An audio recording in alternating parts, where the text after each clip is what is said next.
What is up, boys and girls? Just my 2 cents here. Happy Friday. It is Friday, December the 5th in the year our Lord 2025. Hope everybody is doing well. We are on the eve of UFC 323, the last pay-per-view in UFC history. These are historic times, gentlemen and ladies. I know there's not a lot of ladies that listen to this, but just in case. We're in historic times. I'm pretty excited about this card. I have 9 units risked on this card.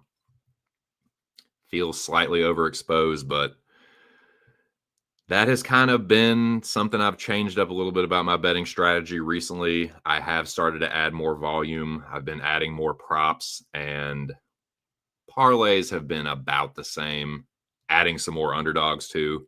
And overall, I feel like it's helped. I'm going to do a quick recap on the last event. We are back from a little bit of a break.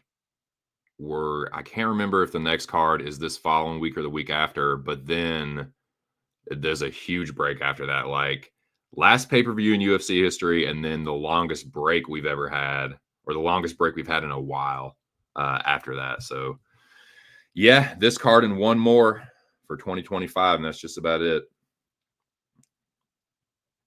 Snowed last night, dude. It's pretty fucking cold on the Eastern Shore, but shout out to all you guys and gals, wherever you are. Hope it is the end of the work week, start of the weekend. I know some people have to work during the weekend. I'm one of them. I'll be looking forward to seeing you guys on Saturday, hopefully, at Pub Sports Radio. The fights do start at 6 p.m. Eastern Standard Time. That is when the early prelims start for the last pay-per-view ever. I will be there. Me and the boys calling the fights. Live betting stream. Live betting opportunities. Looking forward to seeing everybody there. Last week, or the last event, was awesome. It was a cool event. There was a lot of finishes. It was the first event ever in Qatar. So brief recap. I had a good event, man. It was a good Qatar for your boy. Smacked the fuck out of that card. My predictions were pretty good. Back up into that 63 percentile. Still, my goal is still 65% on Tapology. I still feel that's attainable. So constantly working towards that. And I had a big night of bets, almost 4 units, and cut my deficit pretty much in half, dude. But yeah, had some good bets, man. Had a couple 3-leggers cash with relative ease. This one particularly. This one too, man. Feel really good about this one. I know Moiz loves this one too. And then I had a couple props, man. Vulcan KO. But this was the one, man. Denzel Freeman decision was just chef's kiss, baby. Denzel Freeman decision, sorry. Plus 700. Only put a half unit on it. There's been a couple bets this year where it's like, God, man, if I just put a little more on that, I would have cleaned the fuck up. But that one felt good. Still down, but man, before this event, I was down almost 6 units. Now I'm down less than 3. I'm going to continue to look at things glass half full and just keep firing away, man. I'm not going to get discouraged. I'm not going to, go crazy or anything, but I guess I kind of am. I guess I'm being a hypocrite because I kind of am going crazy on this card. But, dude, it's the last pay-per-view in UFC history. It's the last big event of the year. We're going to have a break after the next card, so it's not going to be too many more chances for 2025. And I'm going to go out with a bang, dude. Go big or go home, as they say. So, yeah, 9 units for me. I'm going to go over my bets real quick, and then I'll drop the links for anybody who wants to join. Again, shout out to you guys. Cheers. I had my flu shot yesterday with the missus. So I'm feeling a little, I wouldn't say under the weather, but just a little weird, just kind of a little kind of hazy, foggy, but I'm here. Cheers, guys. Got my Pedialyte here. Got the Binger. Got some cold brew. TGIF.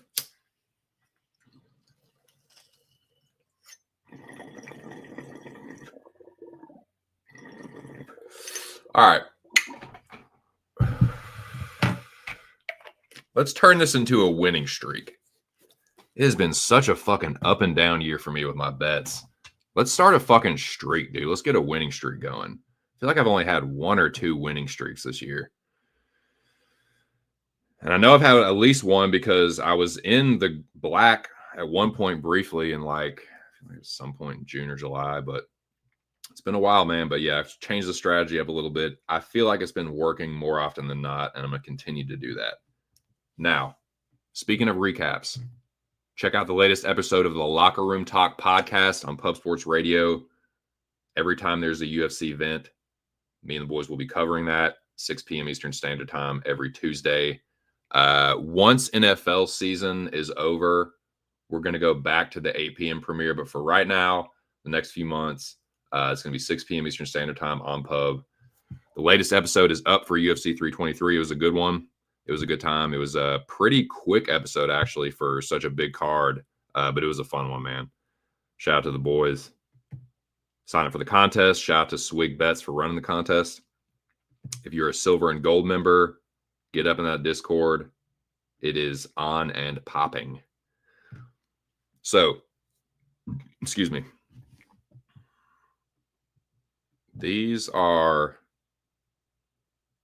well, no, I'm not gonna do that. I'm gonna drop the links and then I'll reveal my bets as we go through the card. Some of them I already gave out on the podcast. So, the rest of them are in the Discord right now, and they will be unleashed very soon on this show. So I think I am going to go ahead and drop the links for Moiz and whoever else wants to come through, run through this card, and then we'll get to it.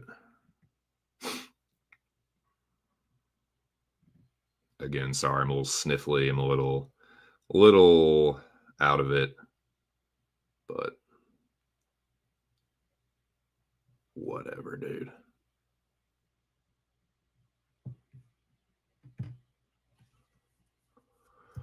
Okay.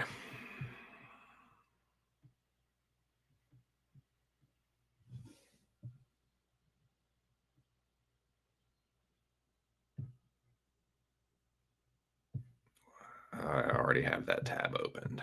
2 cents, you fucking idiot. What I do need to do, however, is copy this link.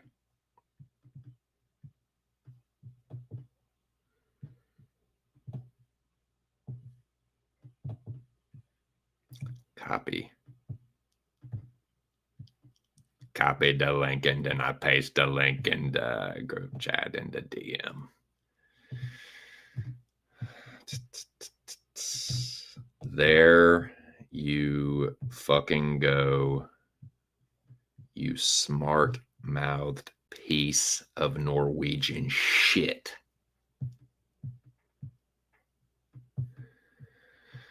All right, there you go. Moiz is now holding up the show, so don't blame me.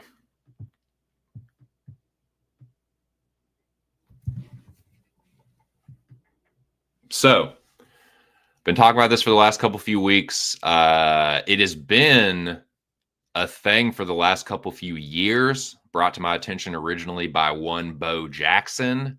Shout out to Bo. Bo does know MMA and he does know Tapology. There are 2 Tapology public underdog picks that could possibly incur the curse. The Tapology public dog pick curse could have befallen these 2 fighters. There are 2 of them.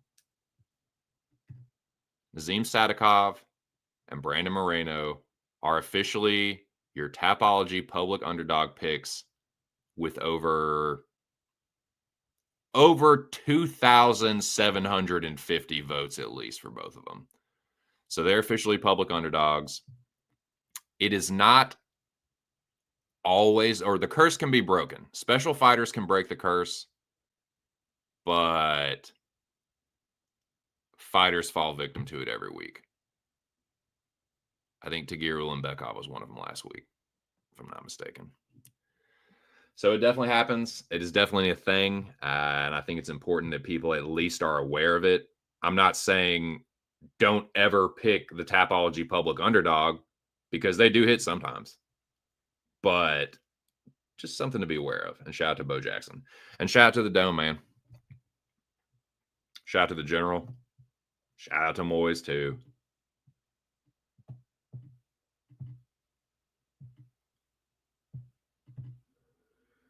Sorry, I'm having some trouble with this new format. StreamYard fucking sucks. Overpriced. They have all these fucking bullshit features that do nothing but get in the way and do not enhance the stream whatsoever. It's ridiculous. YouTube and StreamYard teaming up to fuck your boy. But it's all good, dude. I'm here for yous guys. Shout out to the Dome. Shout out to the community at large. Shout out to the pub. Like I said, check out the new episode of the Locker Room Talk podcast. Tune in to the fights, 6 p.m. Eastern Standard Time at pub. I will be there. It's going to be a long one. I'm going to get an early night. I'll get to bed early tonight, is what I mean to say. But let's go through this card, man. Let's go through this card. I mean, I guess as soon as Moiz gets here. I know normally I ramble on for a little bit longer, so there's no rush per se. I have 5 underdog bets, 2 parlays, and then 4 props, and one of those props is a prop parlay. 3 a.m. Ghost says, boo. What up, Ghost? How are you doing? You crescent moon 3 a.m. Ghost, you. Happy Friday. Cheers. You excited for UFC 323? You apparition, you. Shout out to the 5 people in the building. I dropped the link for Moiz. I roll out the red carpet for him every fucking time, the overprivileged fuck. So he can just take it whenever he wants to at his leisure. So, don't get mad at me. As soon as Moiz, no, in all seriousness, I did put out the thumbnail pretty late, even though he does know the fucking start time. It is never really changed. And if it does, I let him know. So, yeah. But yeah, in all seriousness, as soon as Moiz joins, I will drop the links for everybody else, and then we'll get this thing started here. But it is a little bit early. I usually ramble on for about 15, 20, 25, 30 minutes, and then maybe more, and then drop the links. So, but yeah, I do have 5 underdog bets, 2 parlays, and then 4 props, and one of those props is technically a parlay. So I have 3 parlays technically. But the props and the prop parlay are half units. Everything else is a full unit. So look at those real quick. So there was one underdog that I know what else I can do. I can look at the weigh-ins. There was one underdog that I bet and then cashed out. And one fighter that I was gonna bet as a dog, but then decided to play a prop on that fighter because I think it's the only fucking way they can win. And then the rest are, I mean, I don't know, man. If this one dog comes through, it is going to feel so fucking awesome and just feel like such fucking free money. But sometimes it's too good to be true. It also could be too good to be true. Oh, yeah, I was going to look at the weigh-ins. I used to do a weigh-in show, and nobody gave a fuck. So I don't do that anymore. But just while we're killing time here, just see what everybody's looking like. I'm not a big proponent of using. Oh, I know what else we can talk about too, because this has been shout out to the Locker Room Talk podcast group chat. The Aaron the Dog Dome. Shout out to my dude Aaron the Dog and the ATD Fam Bam. Yeah, this was talked about in quite a few of the group chats I'm in, if not all of them. And Ghost or anybody else that's listening, let me know what you think. This line movement, the line movement, Chris Duncan, Terence McKinney. Little SUS, dude. A little sussy sus. A little fossy foss, dude. What's going on? What's going on? What's going on? I'm saying what's going on. A little weird. A little fishy. Duncan is now the underdog. He was the favorite all fucking week, and then the line just plummeted on Friday. Now, I know it's a little bit more concerning when it moves like an hour before the fucking fight, but still, dude, it's still a little sussy sus. It's still a little suspect, dude. It's still an eyebrow raiser. So please, anybody in the chat, 6 people, good to see y'all. Let me know what y'all think, man. What up with that? What up with that? What up with that? That fucking line movement, man. Is Duncan injured? What else would it be? Seriously, what else? Well, what else would it be? And it seems like, kind of seems like that's what it is.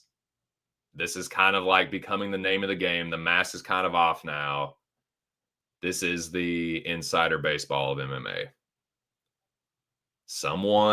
The gambling is so prevalent now. Someone close to the team knows something. Someone at ATT, there's a mole or a leak or something. Word got out. It's got to be Duncan injured or something, right? What else would it fucking be all of a fucking sudden on weigh-in day? Yeah, right, dude. Like, it's just, there's too many things now that beg the question. And I have a bet with Duncan. It's a parlay, and God, do I want to cash out of that motherfucker like 2 minutes ago, dude.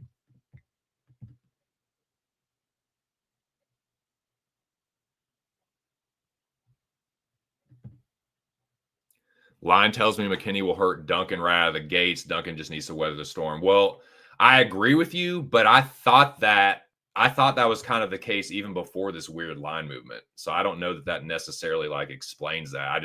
I don't know. It's weird, man. But I agree with you. Yeah, I think regardless, Duncan will have to weather an early McKinney storm because that's just how Terrence fights.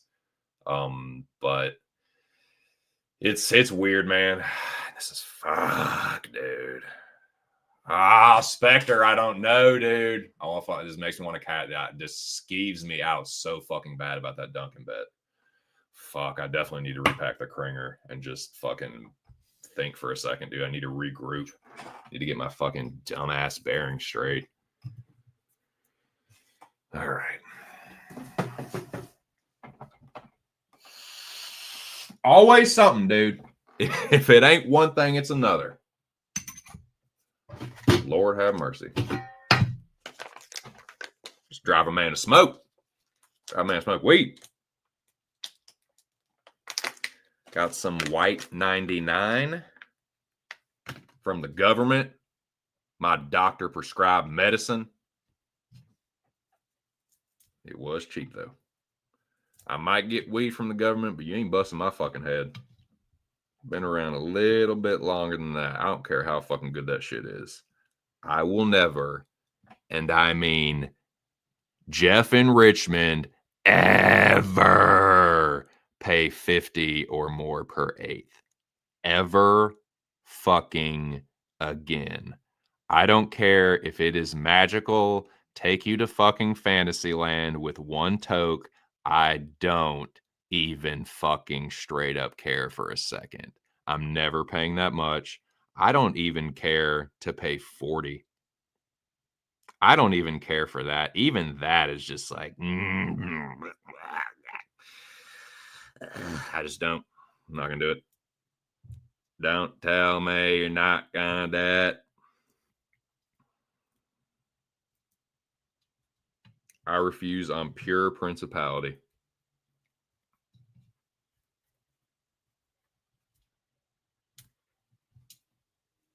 So I don't know, man. I do not know. Just gonna have to think on this because I've already cashed out of one bet. I already cashed out of my Cejudo bet after further consideration, but I really don't like cashing out. I feel like it's pussy, it's like scary. I don't like doing it, but with stuff like this, I will feel stupid if what like ends up happening is what this line movement is reflective of. You know what I'm saying? It's like if what plays out is what it seems to be, where it's like something's up with Duncan, I will feel like a fucking retard. But I really don't like cashing out, dude. So that's kind of the dilemma I'm at right now, or the dilemma I have right now. But that is only one play. It is only one play. And I almost made that the Locker Room Talk podcast play for myself, but I excuse me, I decided against it. Sorry, I've got some fucking phlegm, dude. Sorry, flu shots hit me a little bit today, but I'm not like sick, you know, but you know what fucking, you know, I mean, when you get the fucking flu shot, you feel a little weird. But in any case, fucking repack this bong. Just think about this, man. I gotta think about this shit. I just have to, I gotta mull it over. See if the weed be letting me know if evil is lurking, or you know, this is just some false alarmage. But that's the thing. It's like there's been these incidents recently where I don't know, man. It's just an openly corrupt sport now. It's just hard to not like. I don't know. I'm just kind of like hyper vigilant to it now. I don't know. Maybe I'm overreacting. Probably. I tend to do that.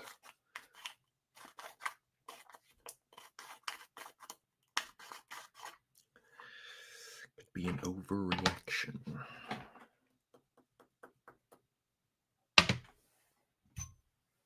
Cheers.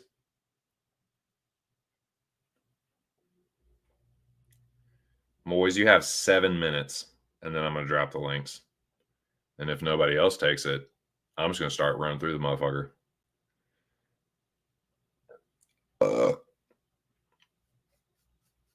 What's that there? He come from Pakistan. He live in Norway. Very interesting combo.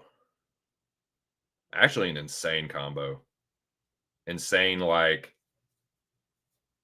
ethnic and cultural combo. Random. But that's just part of what makes Moiz unique. His unique background, his smart-ass fucking mouth, and yeah, just the insane fucking takes he has. But, you know, I also respect what he has done as a professional audio engineer, whatever the fuck his title is. But yeah, as soon as Moiz takes the link, then I'll drop the other links, and then let's start the fucking show. Cheers, 3 a.m. Ghost. Just you and me right now, Bubba, and the wall. Smoke something, drink something. TGIF.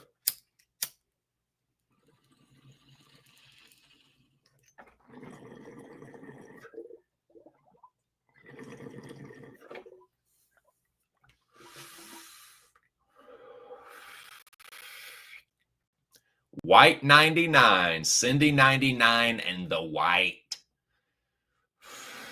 Pretty good sativa. It's not my absolute favorite, but it ain't bad.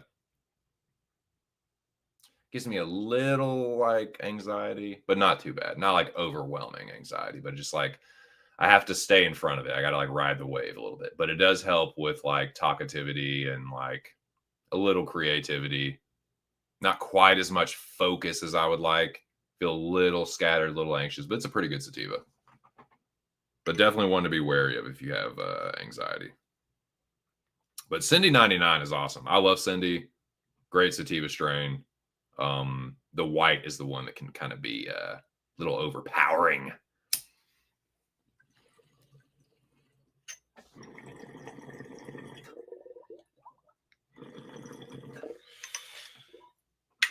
My boy used to have some fucking chronic Cindy, like a really, really fucking good crop of it, dude. Hadn't been keeped or anything, just cured up real properly. It was just, It's a little while back too. Probably like early to mid 2010s, 2013, 2014. Now, UFC 323, T-Mobile Arena. This card, I asked everybody that I invite onto the stream what they think about the card in general and what letter grade they'd give it. So I will ask you, 3 a.m. Ghost. How do you feel about this card in general, and what letter grade would you give it? If you were the teacher and Dana White presented you with this fucking card, what would you say? What would you assess it as? I'm going to say on paper, overall, it is a good card. There's a lot of really competitive fights on paper. It does seem like there's a lot of older guy versus younger guy, prospect versus like ex-champion. It does kind of sort of feel like a changing of the guard type event, but they're good fights on paper. What I'm wondering, not necessarily concerned about, but I do kind of feel like some of them could end up being like stinkers where it looks like, oh, dude, this fight's going to be so fucking sick. And then it ends up kind of being like lame. Or the guys kind of fight like tentative, like trying. I feel like there's some where dudes can maybe like fight not to lose. But I mean, it's the last fucking pay-per-view ever. You would hope that they want to go out with a bang and like put on one last good show, but who the fuck knows, man? Like this is a card where there's a lot on the line with these, as far as like, there's 2 title fights and there's a lot of like, where do you sit in the division kind of like implications on some of these fights. So that's kind of what I'm wondering. Yeah, that's kind of where I'm at too. That's kind of what I'm giving it to. If you presented this to me as like a paper and I'm a teacher, I got to give it a letter grade. It's a solid B. Like, yeah, I'm probably giving it an 89. 89, like I may have seen a couple few better, but like it's solid work. Like it's a deep card. Like the early prelims are good. The prelims are solid and the main card's really fucking good. So it's like, maybe it doesn't end up playing out that way, but you never know, obviously, like beforehand. On paper, got it. I'm giving it an 89.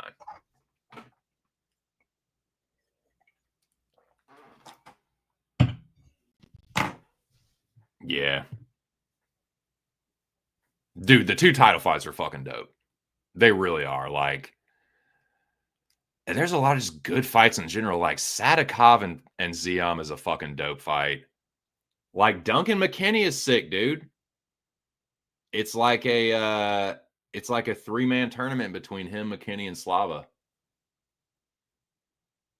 If it is some bullshit where Duncan's fucking injured and like McKinney smashes him and chokes him in the first round, I'm gonna be fucking pissed.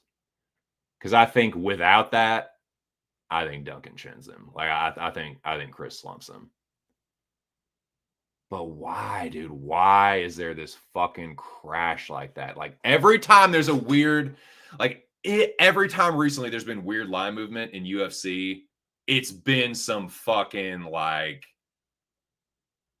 Kane-ish bullshit. It's been some fucking sneaky, like a fighter was injured going into it. They bet against themselves. Like it might not be like conspiratorial like that, but it does feel like somebody knows something. Maybe not like a betting scandal, you know what I'm saying? But it does feel like somebody knows something that Not everyone else did, and now it's out. Someone heard something and it got into a fucking group chat, and now it's out. A couple whales heard about it because it's really not that big of a community. Like, it's a small world after all, and it's a really small world in the fucking MMA betting, the UFC gambling community, the big shots. Yeah. Word does not have to travel far before lines start to move. I'll just say that.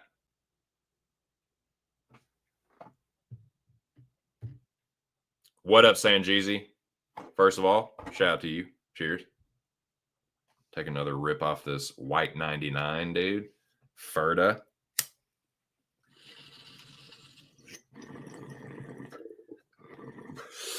We are discussing this weird line movement, and Sanjeezy, I'd like to ask you, what do you think about this? This fucking crash in the Duncan McKinney betting line.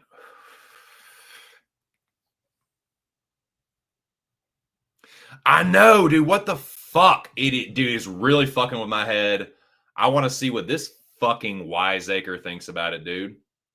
You know, Moiz, you're so fucking lucky that I decided to just be the bigger man and take the high road and just show some composure and maturity. Because I could have really, like, I'm an arrogant fucking prick. Like, people know that by now, but I could have really been a fucking piece of shit.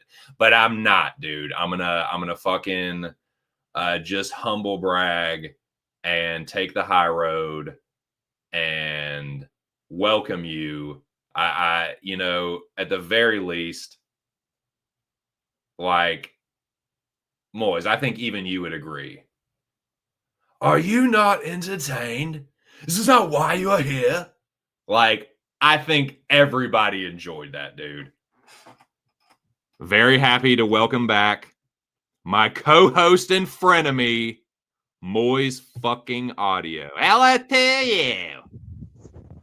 Hello, can you hear me? Yes, I can hear you. Can you hear me? Yeah, I like you. Do you like me? Yeah, of course, of course. Well, I love you, baby. I tried logging in here. The Yard stream started asking me a lot of questions, so Oh I my don't know. god, dude. StreamYard's full of fucking bullshit. I can't stand those motherfuckers. It asked me if I want to pay $1. I don't know. What? Yeah. Fuck that, man. Well, first and foremost, happy Friday, Moiz. Thank you for joining me. How are you today? I'm good. I'm good. Is it just Tired. colder? Is it just colder in the witch's titty over in Norway right now? No, it's been very warm lately, so. Are you serious? Okay. Yeah. Holy No shit, we got our snow. first snow, dude, on the eastern shore. No snow here, so. Fuck The that, dude. rain. How crazy is that? It's December, snowing in Maryland, out by the shore, and then Norway, nice and sunny. Yeah. Wild. Yeah. Well, Ariel, thank you for joining me, taking time out of your very busy schedule to grace a poor little channel like this. So thank you. How are you feeling about this card and letter grade, if you don't mind?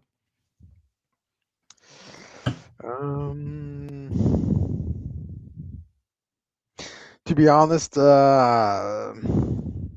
C maybe. Really?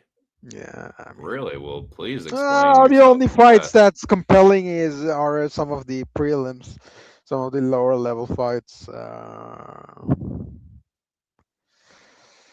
rather watch those than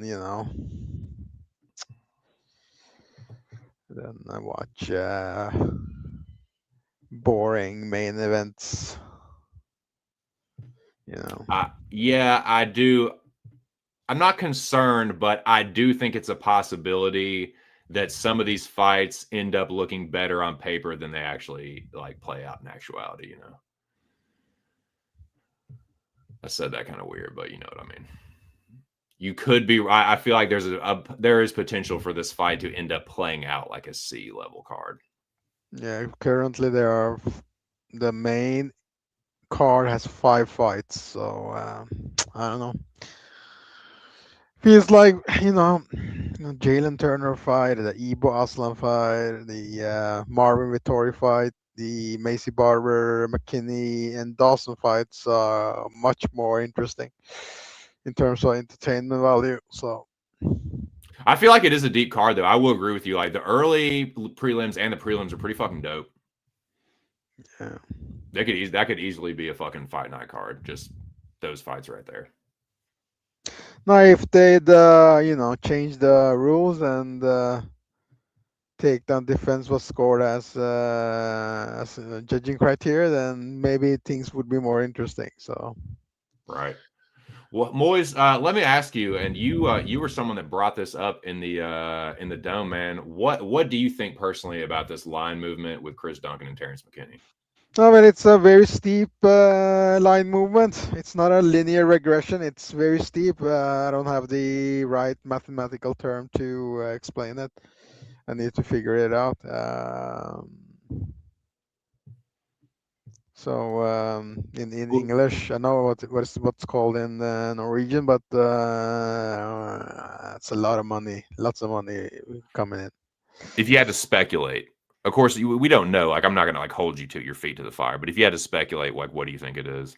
Well, let's use some linear logic. We have a person here who is round one or bust, and someone is putting a lot of money betting on him, despite they know him as a person that has his win equity, his win in percentage is in between the range of the first 3 minutes of round one. Why would any sane person who has some common sense when it comes to risk management would put any money on a guy at that type of money on a guy that has 3 minutes of fighting in him? So no, something is wrong. I don't know what's wrong, but some inside info, I guess. There's always some inside info. Even we have had our own inside info, It's true. in the past. So, you know, It's true. And that's why I wanted to ask you because like you do tend to have your ear pretty close to the streets on that kind of shit. And I'm not like asking you, no, dude, not what's your not inside info, but no, like, no, not this time because I've been busy with some academic stuff, and today my son had birthday. He's 18 now, so oh, congratulations, dude. That's yeah, awesome. Happy he's a birthday big boy. to Moise Jr.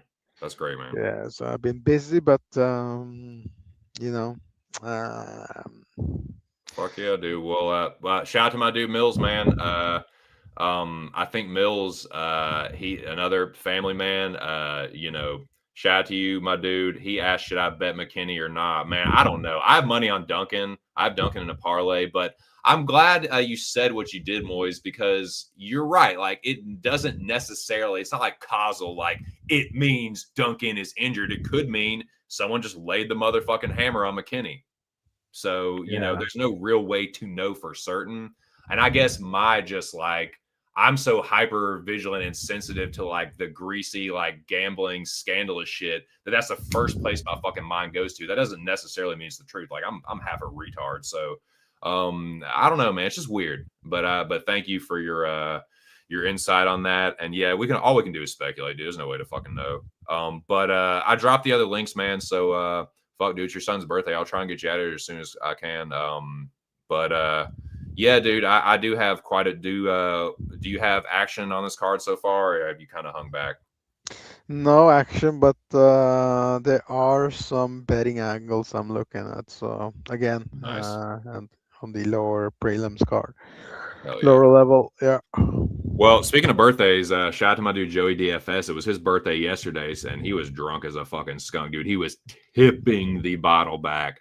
That fucking Crown Black on stream last night. Shout out to Jimmy the Bag and Jose for having me on that NFL stream on Pub. But yeah, Joey was there, dude. He had the fucking aviators on and like a Santa Claus zip up like tracksuit with like the fucking hood on and just tipping the bottle back. So I'm sure he is nursing one today. So shout out to my dude. I don't know. I say that to me. I don't know if he's going to come through today or not. So, we can just start like moseying through this card if you like. Ain't gonna hurt my feelings. And shout out to Stubborn Mick. Anybody else wants to join the I'll double check, but I think the links are all out there. But the first fight is a pretty decent one too. I'll kind of just get my take real quick. I think it's a Santos spot. The more I thought about it during the week, but like I guess I could see why there might be some value on Naimov, I suppose. But the more I thought about it, like I do think Santos is going to be. I think just like I do think he is a legit skilled fighter.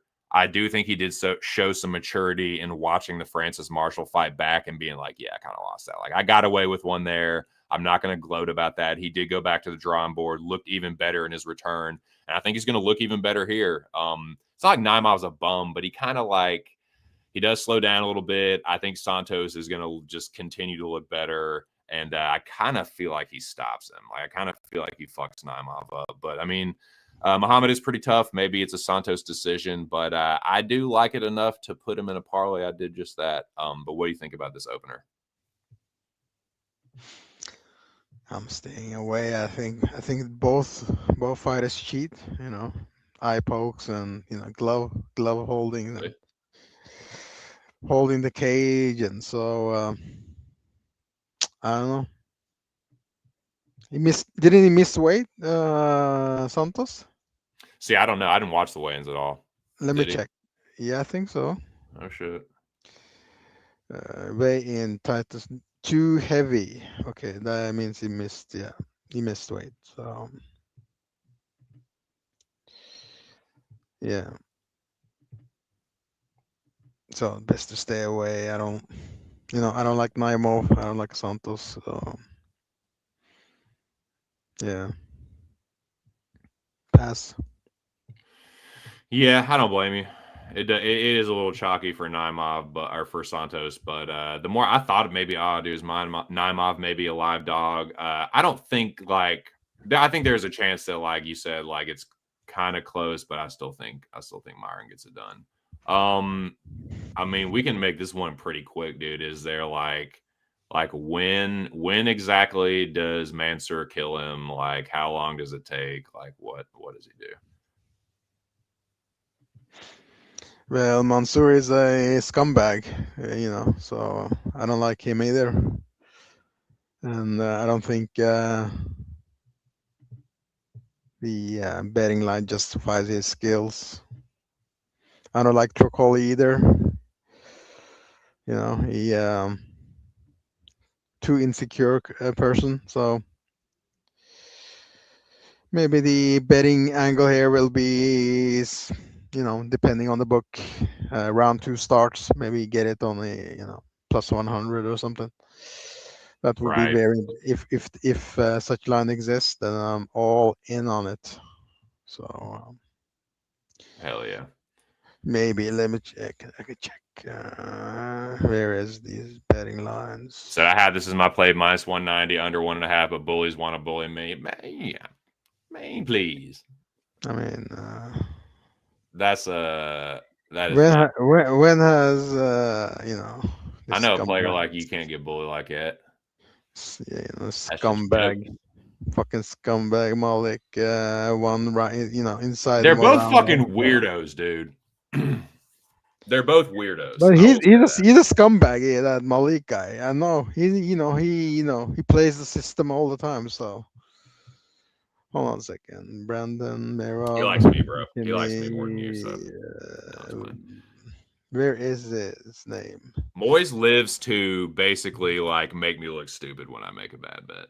So, but it's it's entertaining. It's everybody wins. Either Moiz gets to like gloat over me and just laugh in my face, or the opposite, and then it's just great fun and entertainment for everybody. Smash Fight the like button, subscribe to the channel. Fight odds IO. Let's see if there exists some line here we can look at. Fight to start round 2. Fight to start round 2. What the fuck is that? Fight to start.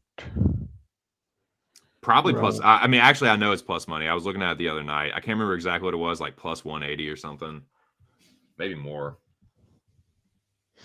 Hold on a second. Round 2.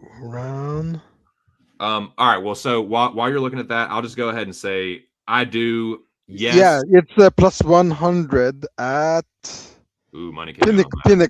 Pinnacle. So I'm gonna play that. Yeah, I'm gonna play that. So that's good enough for me. That's very good. I don't blame you. I don't blame you for playing that because it's starting to become a pattern where like Malik plays with his food until the second round. But I did bet Malik round one KO for some plus money, just a half unit. But this is why. I'll just give my I'll explain myself. I think Tricoli is going to kind of just like freak out. I think he's gonna. This is really starting to piss me off, dude. This is bullshit. Why does it keep setting this timer for fucking? This is Malik why I is fucking minus. hate StreamYard, dude. Malik is like minus 1400, minus 1300, I and know. the fight to start round two is plus 100. Of course, that's the auto bet. That's all the value you need. You Well, know, now how about again? Let me explain myself.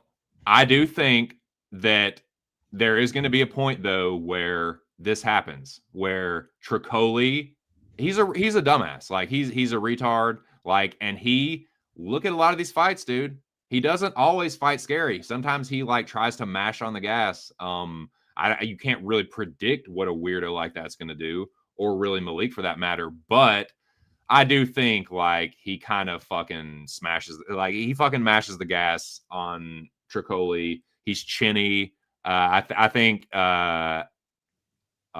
Antonio, whatever his fucking name is, I think he's gonna get himself knocked out early. I don't think it's gonna be in like a minute. I thought that might be a possibility, but I do think towards the end of the first round, Malik starches him. But I don't blame you for the second round because that has kind of been the sharp angle to play him. But I think that well is going to come up dry. But I wish you the best of luck. But I feel like this is the only way to play it. Either what Moy said or the round one KO. Like that's the only way you're going to really get plus money on the league. So yeah, just basically whatever round, whatever second round or first round, he's going to KO him in one of those rounds for sure. I know, dude. It's like the guy's a fucking poker player. He's gonna get knocked out and then dunk his head in a fucking ice bath and then go to the fucking poker tournament and probably get fucking cleaned up, dude. He is probably gonna get fucking rinsed at poker after getting knocked out. So let's see. But yeah, I think that's all you can really do, or just stay off the motherfucker. But that is that. This is so ridiculous, man. They're literally making me change the timer every time I go to a banner. It has it set for a 10-second timer now with this bullshit new setup on StreamYard, but I'm sorry, I won't bitch about that anymore. We can move on to the next fight. Shout out to the 7 people in the building. Our Baranowski versus Ibo Aslan. Aslan. What do you think about this tongue twister of a Polish dude versus a Turkish dude fight? Baranowski, high level judo. So he's just gonna throw him down like a ragdoll him straight down to the ground and sub him right away with the arm triangle choke. I wish I could find a bookie that would have given me plus money for that to be your pick, because I would have bet I would have gone into the bank account and like cleaned it out to put everything on you picking the Polish dude in this fight. Like I knew you were going to pick If you Baranowski. go to YouTube and Google, if you go to YouTube, search his name and you add judo, you can see his Oh yeah, judo. judoka for sure. You can see his judo matches, and he competes at like 240 pounds. So yeah. I remember some other grappling dude that was supposed to be really good at grappling, Bujlo or something, and then he got fucking baby. No, he's a BJJ guy. This is different. This is more like. No, I get it. I get what are you gonna bet anything there, or are you just picking Evo? Submission, of course. Oh, I'm sorry. And arm don't triangle. Don't me now. Don't put me. Don't fucking break my arm. Yeah, you can get him into a scarf hold position and transition to a to armbar. Dude, don't do that to me, Moiz. Yeah, no, transition to the arm triangle, so he's gonna tap Interesting. right away. Well, I hope that doesn't happen. I think that if this fight goes 1 second beyond the first round, that Ibo Aslan is going to knock out Baranowski because I think everybody's like, oh, I know he has a million amateur fights. They are like amateur, like wearing shin guards and shit. Like, I think this dude's a little overrated. We've seen this before where these guys that are like under, and I bet Iwo Baranowski. It's on wax. I remember that was a great bet. That was one of my like better bets of the contender series season. But yeah, I bet the dude he got the knockout, but like he's not like that's I don't think that's gonna happen here. Like I think he can hit and clip Ebo, but I don't think he's knocking him out. I think Ebo's more durable than that fucking jobber he knocked out on contender series, and I think that he's a better striker. Now, yeah, Ebo Baranowski obviously has better judo, probably the better grappler. Like if he gets on top of Aslan, he's probably fucked. But if it's on the feet, dude, I think Aslan's gonna knock him out. So I did bet Ebo here, but Baranowski does have a big grappling advantage. But Aslan doesn't have the worst takedown defense, so it might take more than a fucking hip like upper body toss or like a hip toss. So we'll see Yeah, though. but this is not your typical takedown. If you watch the footage from Hey, his judo you're from his right. You're judo right. matches, Moiz, I will let you continue, but I do want to welcome the birthday boy. How you feeling today, champ? I'm good, man. Last night was a wild stream. I jumped on. I was already crossfaded like a motherfucker. Crossfade. Oh, dude. I was bad, bro. I've been changing. Like I got some shit I could tell you off this shit. I thought happened, but thank God it Great. didn't. But yeah, man, I'm ready for UFC 323. I saw the fight dude. get I'm broke happy you're down. alive, dude. Yeah, I'm alive. Oh shit, yeah. I told Billy what happened. I gave him. I'll text you too. Dig a quick little rundown. I got Santos decision. Madu Ablik probably somewhere in the first round. It wouldn't shock me if he just tries to power punch. Tricoli shells up. I low-key want to play the submission, but it's not going to happen. I think it's going to be a ground and pound. And with the Ebo and EO, I'm going back to my method of this dude was a plus 240 underdog, and it was one of your better hits. And now he's a 2-1 favorite, and to where I think EO looks like a small 205 or he could probably make 185. And if he tries to play fire with fire, Ebo is gonna his eyes should lit up like a Christmas tree, and he's gonna fucking throw and probably knock this kid the fuck out. Aslan's a much better striker. I don't give a Yeah. fuck what anybody says. Yeah. And the dude EO's been fighting. They're like, oh, if you go back even to amateur, he's undefeated, 16 wins. I'm like, did you see who the fuck he fought? It's like, yeah, you can crush 150 cans in the amateur. It don't make you like an incredible fighter. But I mean, I think he's good. He's not trash. I think it should be a pick'em, dude. You know what I mean? And the only thing people say about this fight, Ebo doesn't have a win versus anyone in the UFC with anything like that. I'm like, EO doesn't even have a win. Who is he have a win over? That drove me nuts when I kept seeing that all over social media. I'm like, oh, I know, man. There have been some crazy takes and some wild hypocrisy, like of people breaking down these fights. Yeah. Hell yeah. But Aslan, I'm playing knockout plus 225. I like that, dude. I like that. I'm playing knockout a little further up the card with a guy who's an underdog as well, but I kind of like the money line. I can see Aslan winning a decision. Dude, I know he went to the decision as an amateur, but this dude has not gone to the cards as a pro, and he has not been out of the first round, I don't think. So it's like, if he doesn't get out of the first round, like if he doesn't finish Aslan in the first round, which is definitely possible, I will concede that, like, Aslan could definitely get like Moiz said, like hip tossed, scarf hold, transition to either like arm triangle, arm bar, something. So I get that, but dude, I think there's some value on Aslan to like knock him out, like Joey said, or maybe even win a decision. So yeah, give me the money line. But I'll tell you what, Joey, my dude, this guy, fuck StreamYard in their fucking spot, dude. To hell with this fucking piece of shit website. Head busting ass motherfuckers. Turner versus Barbosa. Joey DFS, my friend. What do you think about this fight? Damn, I'm a fan of both. If you actually go back to look at Jalen Turner outside of his early retirement, Split decision Gamrot. There's plenty of people think Turner won that fight. Split the center Hooker. A lot of people thought he won that fight. Could have been if he lemon squeezy. He knocked out Bobby Green. I think what mentally fucked him up. He should have beaten Moicano, even though I had a Moicano ticket. Bro, I don't know.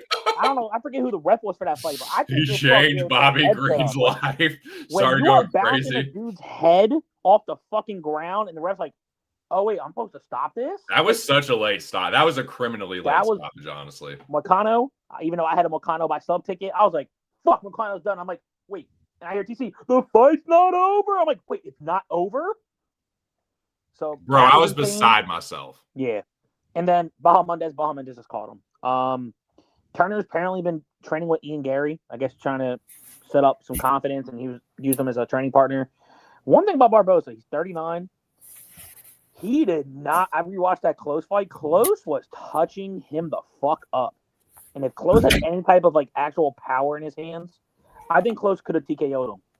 If Barboza takes those similar shots, it's just a matter of time. Under 1.5.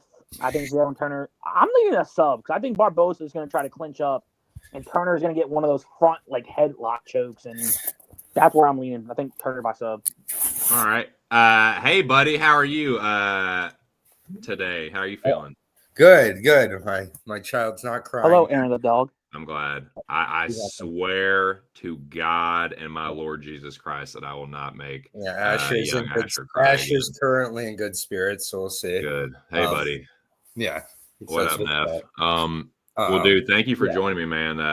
How you feeling about this card, dude? I don't know. Like, I honestly agree with Moiz on the grade. Before his grade, I had it at a C. Yes.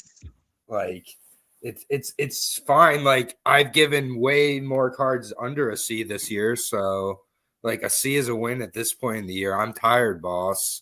I'll just take like I'm tired. Like I'm just like I just fucking don't even wet the sponge. Just put it on. Let's go.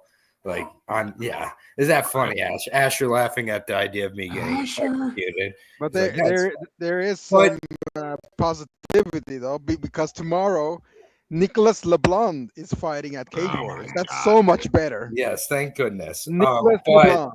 Yeah, like what were the first few fights? I can give you. Yeah, for sure. Santos Naimov is the first one. Why would you bet money on that?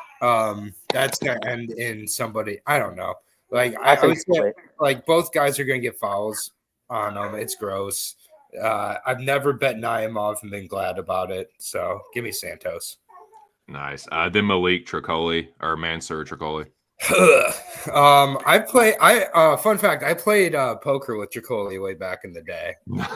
Did you really? Yeah, like 7+ years ago. Holy shit. Yeah, and he's not a bad poker player. He's probably better at fighting than I am. So there's that. But I think that Abdul probably gets him out inside of 60 seconds because I don't think he's like interested in fighting anymore. So maybe I'll do the Joey inside 60 seconds. Yeah, come on first round. Let's just go inside 60 seconds. I think the first time he touches Tricoli's gonna go Sakara style. Nice. How about Iwo Ibo? Ooh, Ibo Ibo. I feel like whoever wins this fight is gonna look minus 1,000 because it's either going to be a chokeout or a knockout, hopefully in round one, because no one wants to see this fight go more. No. So I would say fight ends in round one. I don't know what that is priced at, probably shit, but that would be a good way to play that fight because I think someone's going to die there. For sure. And this brings us to our current place in time, Braj. Jalen Turner, Junior Barboza. What do you think, Bo? I think this is going to be a great fight. I think fight ends in split could definitely be in play here. I think that the bigger shots are going to be from Turner. Barboza might get the volume, and like as he's gotten older, the cardio's shown up more for Barboza. He's also taking his vitamins, which is nice. And I know that both guys are on the brink of retirement, but I like the guy who's retiring because like his body is just not doing what it used to do, as opposed to Turner, whose brain isn't doing what it used to do. I don't trust Jalen Turner. I don't know anybody who should. I get the play on the Turner sub because that's like the contrarian play. Mm-hmm. You'll get that. It's not going to happen. He's not. I bet he is not in there rolling and grappling. No, the only reason why I broke that part down was I think Barbosa could try to clinch up. Maybe he gets rocked. One of those. Yeah, at the end, I could see like a third round just like locks Yeah. in the darts and he just like Brazilian taps and then says he does. And that's only a sprinkle play. I get it, but I think it's a good fight, but for the wrong reasons, kind of like at this point. Turner should be Turner should be in a fight like this minus 500. Yeah, minus 700. Like the fact that it's like, what's the line on this fight at this point? It's climbing up. Someone told me he was like, let's see in my book. Yeah, like Turner's like what, minus 3 something? Turner minus 350. Yeah, like it could be minus 700. Like that's like the fact that like literally Barbosa is one decent knockout away from being done. So that's all I gotta say about it. I've said too much already.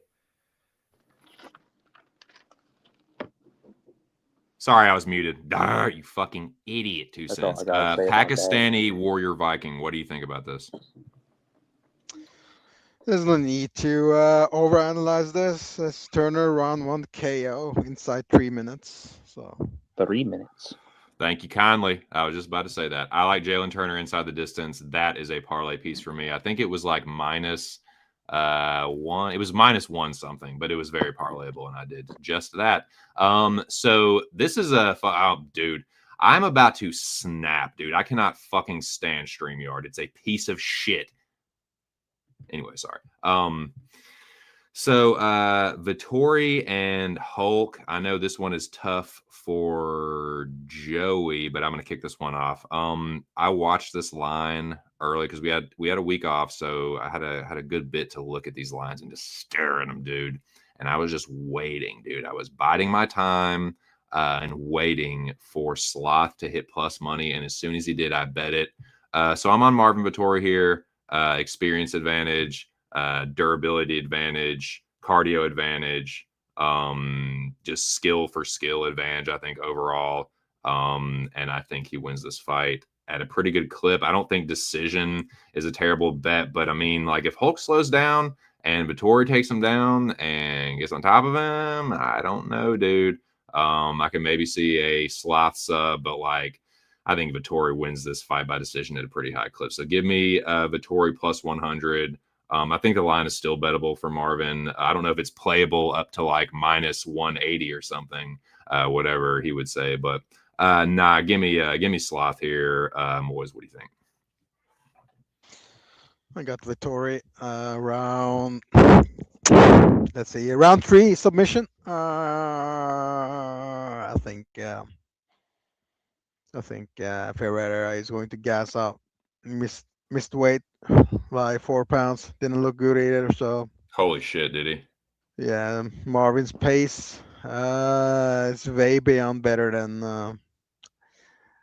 Abu Smagumedo. So give me the Italian by submission. Arm triangle choke. Yeah, let's go. I love it.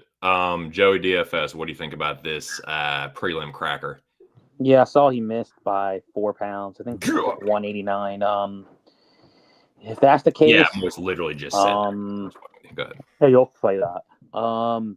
Yeah, if that's the case, I think he's coming in heavy, try to clinch up Vettori, try to find a way to get to the ground. And if that's the case, as of late, he's been trying to show. Everybody keeps saying I got powder in my hands, but motherfucker, I got jiu-jitsu. I'm still going to get to Ferreira inside the distance. I'm not talking to anyone off Vettori. If you see Vettori get dominated round 1 and you see huffing, puffing from Ferreira, this might be one to where Aaron the Dog, TC's like, yo, we about to live bet like they did for Nathaniel Wood. And that was a hell of a hit. It might be similar to that fight. If Bruno has early success and he gasses, live bet the fuck out of Vettori. More my lean, I'm still going Ferreira. I think he's going to be the first one to finish Vettori.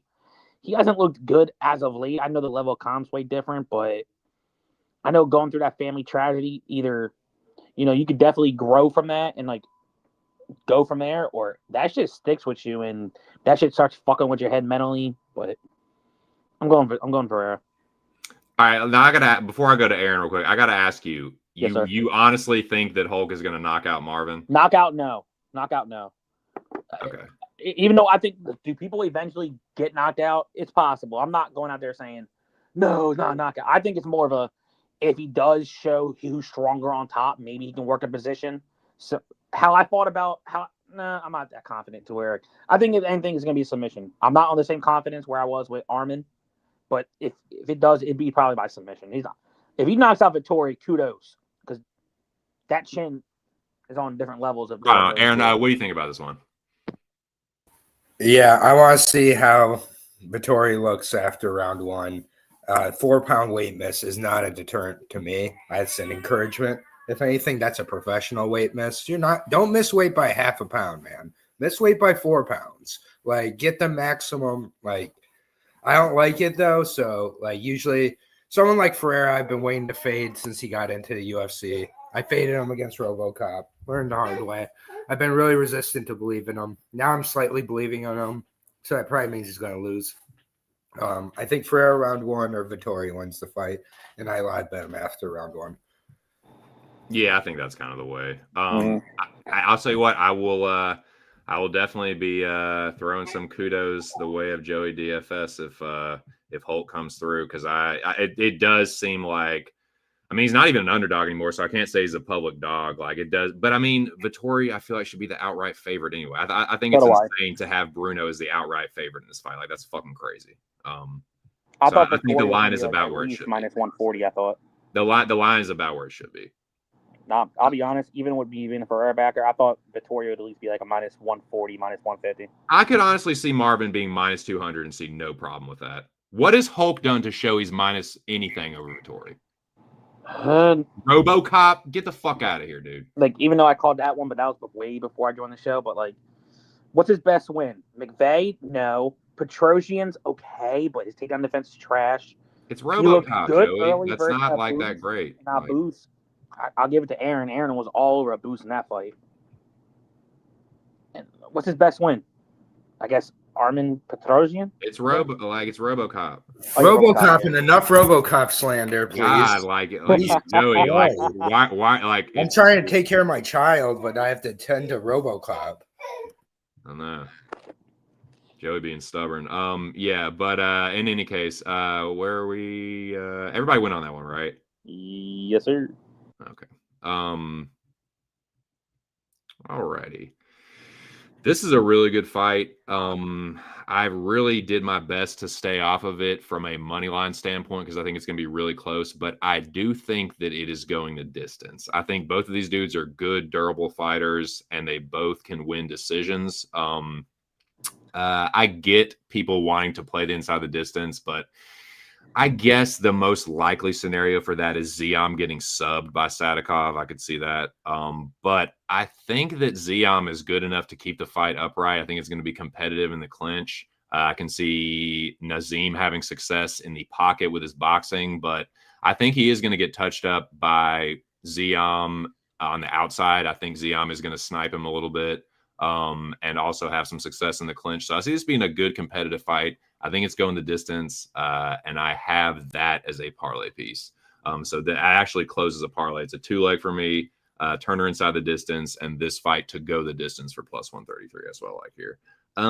We will go reverse order this time. Aaron, what do you think about that? Yeah, I like fight goes the distance, honestly. I think ZM most likely ends up controlling 2 and 3. I could see Saidakov getting off to a quick start. There's just something about Saidakov that I don't like. I've been just expecting him to fall off, and I feel like ZM is right around the level he does. So, like, for Saidakov, he's, like, stuck in a weird spot. And I did listen to a podcast. I know you kind of feel the same way about how he has one spot, one distance he has to fight this fight, and it's, like, in the pocket. Otherwise, in the clinch or too far away, ZM's in control and kind of doing the same thing from each distance, just in a different way. Right. So it's just like structural advantages for CM, which he's getting better and better at taking advantage of as he's getting further into his UFC career. And it's making him more boring at a lot of times because it's not that exciting to watch, but it's effective. So Saidakov, the thing Sidekov will have is the crowd on his side because how he fights, they'll USA him probably for some reason, like all of the above. So, yeah, give me Zium, though, by close decision. Again, fight goes the distance, I think is a great bet. Hell yeah. Joey, what do you think about this one, my friend? I actually don't mind that parlay either. If there is a finish, I think it could potentially be like Sadikov early if he gets like the backpack and tries to flatten out Ziam. Outside of that, I'm just gonna make it short how we said on Tuesday. As Aaron said, you said you either gotta be all the way in, which that'll be a Sadikov fight. If you're all the way out and trying to play range, there's gonna be a Ziam decision fight. And the last 5 fights I've been picking Ziam, and I'm picking Ziam here, and it's probably gonna be a Ziam by decision. Right on. What do you think, Helwani? Fight ends in split decision. That's it. I love that. What do you think about Macy and Carini, Moiz? I think Silva is going to destroy Barber. I think she's You don't even gonna believe that. Silva is gonna land the overhand right, and Barber is going to start having seizures and convulsing, and This is the one. and the yeah. So that's gonna happen. So Aaron knows what I'm talking about, so I'll let him explain what I'm talking about. Let me tell you something right now. This is going to be the one. I'm making this the carousel fight. This is the showdown between me and you. So if whoever is wrong on this one, please feel free to come up in the pub stream and drop as many clown emojis as you want to. If this goes side or carousel, whatever you want to do. But this is the one. This is the carousel fight.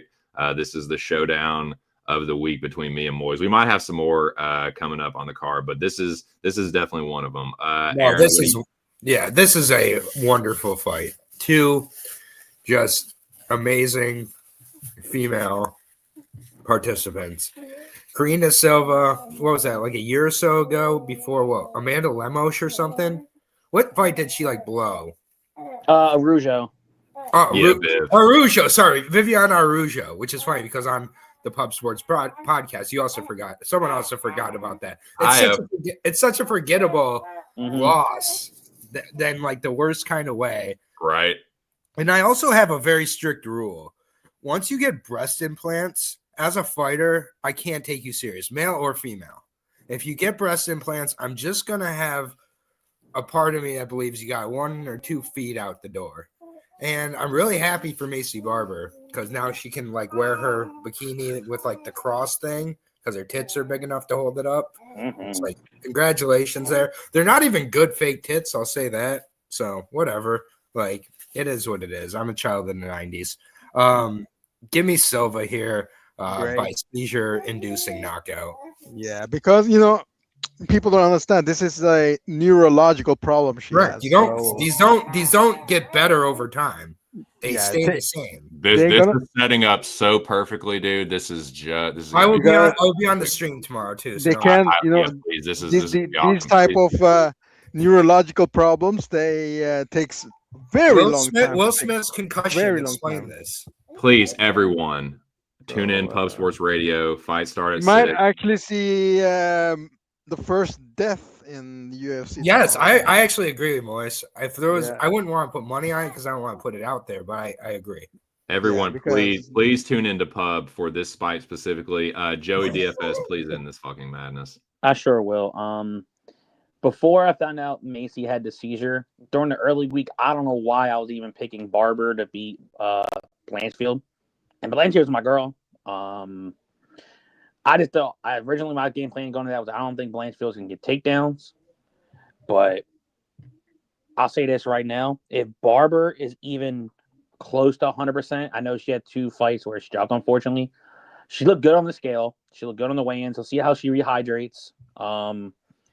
If the prime Barber comes back, not only do I feel like she wins, we may see violence because Carini Silva has 11% takedown defense.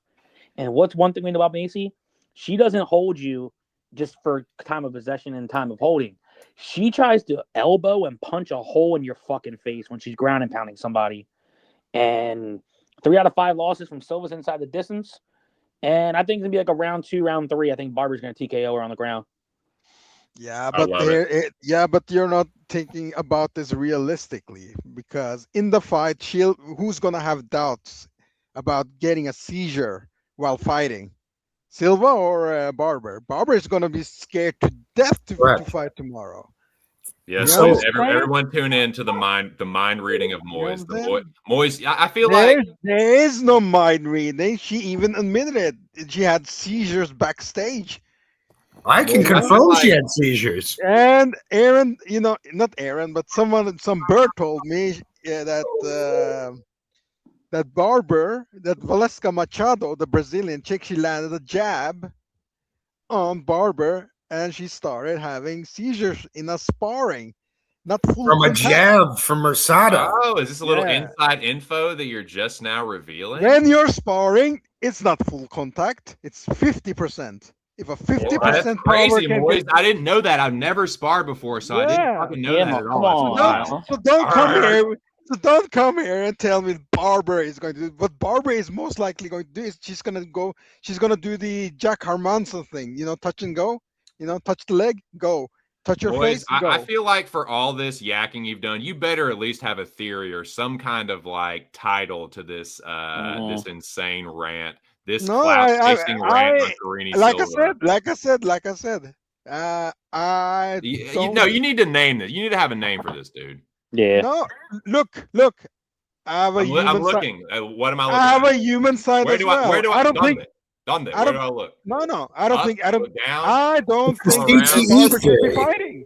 Derecha. I don't think Barber Izquierda. should be fighting. I Recto. fear for her health. She might Donde? die in the cage. Where do I look? Yeah, what's the source? Izquierda. Derecha. Recto. Donde? Shout out to my dude. Hey, shout out to my homie, Alex Ramirez. Shout out to the whole Texas. Shout out to you, my That's dude. the Shout out to the general. dome. That's the general. Yes, sir. Salute, my dude. Cheers to you, my friend. I'm going to take a rip off the white 99. Cheers to you too, Moiz, and Joey, and Aaron, and everyone out there. Everybody in the chat. TGIF. Almost died by a jab. Get the fuck out of here. She's gonna die. Everybody tune in to this fight. Pub Sports Radio. Fight starts 6. I imagine this fight will probably be on in the 7 to 8 o'clock range. Maybe. I really hope she doesn't die in the fight. This will not age well. No, it won't. Macy Barber is going to fucking smash Carini Silva. Damn right. Carini Silva is an overrated lurch fucking like statue of a punching bag that Macy Barber is going to fucking light up. Macy is actually the second leg of a parlay, my prelim parlay. Myron Santos, Macy Barber plus 114. Let's fucking go. Boys, we got 10 people in here. It's a miracle. Shout out to the 10 people in the chat. And thank you all for joining me. And did everybody go on that one? Yeah, they're All right, let's press forward. You know what? Moiz audio. What do you think about this sketchy line movement ass fight, Duncan and McKinney? Nothing actually. Maybe bet. Maybe look at McKinney by Darce choke, and at the same time, arb that with Duncan by guillotine, so you win money no matter what. You don't think it could be a Duncan knockout? Yeah, I haven't seen Duncan do the flying knee or jump knee, so it must be a guillotine choke. It must be. Okay, this feels like another Moiz. This feels clouty. This feels but go ahead, sorry. I'm sorry. Yeah, but there's been several footage of McKinney where he goes for these desperation takedowns and leaves his neck exposed for a choke. Why not? This feels like one that you're gonna come back and clip if it goes your way. Joey DFS, what do you think? Yeah, if you tuned in Tuesday, Terrence McKinney is my planet flag. For a lot of biased reasons, one of my favorite fighters. Outside of that, I think he is the faster fighter, but what does scare me, if it gets out of round 1, this could be another fight to where you can live bet Chris Duncan and hopefully get plus money on that side. But and I'm playing with fire on this one because, like I said, last pay-per-view of the year, I'm going with one of my favorite fighters. Take that with a grain of salt. I think McKinney can catch him on the feet more faster. I think how he does. I think he's going to knock out Duncan. I think he's going to rock him, maybe ground and pound. But if he does go for a takedown, it does scare me. Duncan has a good gilly, and he doesn't let go. So McKinney knockout, Duncan sub. Man, I really, really, really don't want to cash out of this fucking bet, but I really want to. Like, I do, but I don't. Duncan is the first leg of a parlay. Is the first parlay that I made. Shout out to the 10 people in the building. The line movement does skeeve me the fuck out, though, man. Like, really fucking bad.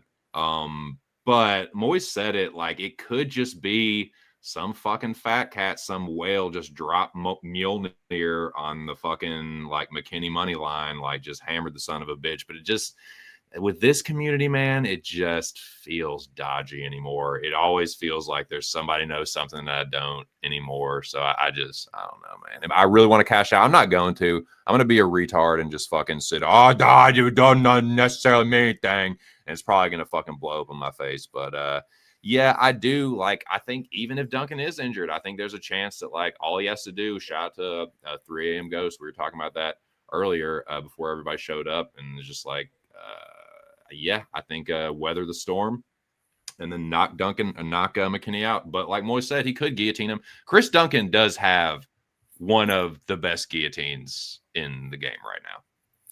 Like, he sets it up properly. I can't remember who I was talking about this.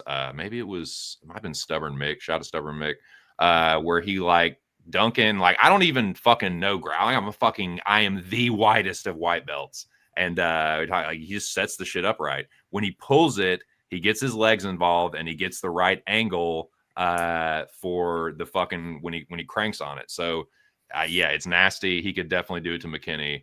So yeah, I think Duncan does stop him in the second round, but it's probably going to be a fucking McKinney first round stoppage. But I am still banking on the equilateral triangle of MMA, which is the only MMA math that works 60% of the time every time. It's going to be completed. Duncan, McKinney, and Slava are going to make another one of many. So let's go, Chris Duncan. Aaron, what do you think, Asher? Yeah, I don't like this fight with the line movement. It's impossible to ignore. McKinney is involved with a lot of shady ass fuckers as well, like Kevin Holland, who's thrown fights and gone away with it.